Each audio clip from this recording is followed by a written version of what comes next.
Defoe, Robinson Crusoe, Part 19. Upon this I lowered the top of my sail and lay by, and two of them ran up into the country, and in less than half an hour came back, and brought with them 2 pieces of dried flesh, and some corn, such as is the produce of their country.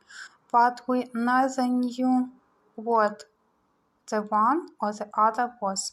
However, we were willing to accept it, but how to come at it was our next dispute, for I would not venture on shore to them, and they were as much afraid of us. But they took a safe way for us all, for they brought it to the shore and laid it down, and went and stood a great way off till we fetched it on board, and then came close to us again. We made signs of thanks to them, for we had nothing to make them amends, but an opportunity offered that very instant to oblige them wonderfully, for while we were lying by the shore, came two mighty creatures, one pursuing the other, as we took it with great fury, from the mountains towards the sea.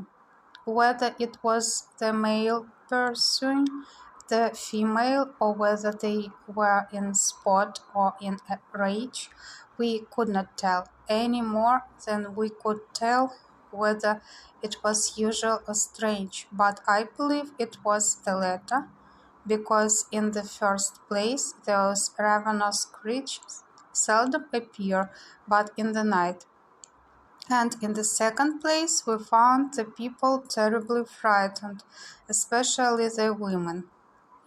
The men that had the lance or dart did not fly from them, but the rest did. However, as the two creatures ran directly into the water, they did not offer to fall upon any of the negroes, but plunged themselves into the sea, and swam about as if they had come for their diversion. At last one of them began to come nearer our boat than at first I expected, but I lay ready for him, for I had loaded my gun with all possible expedition, and bade Xury load both the others.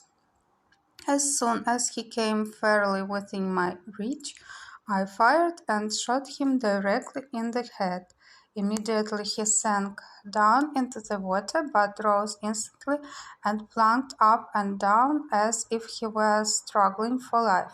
And so indeed he was. He immediately made to the shore, but between the wound which was his mortal hurt and the strangling of the water, he died just before he reached the shore.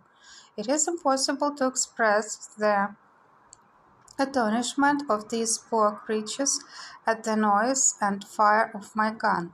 Some of them were even ready to die for fear, and fell down as dead with the very terror.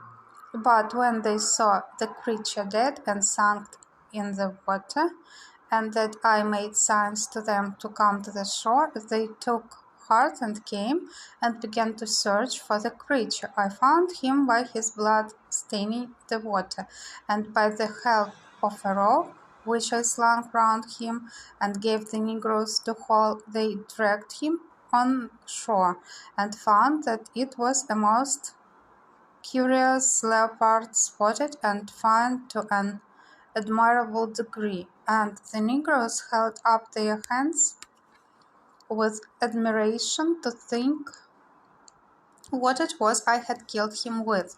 The other creature, frightened with the flash of fire and the noise of gun, swam on shore and ran up directly to the mountains from whence they came.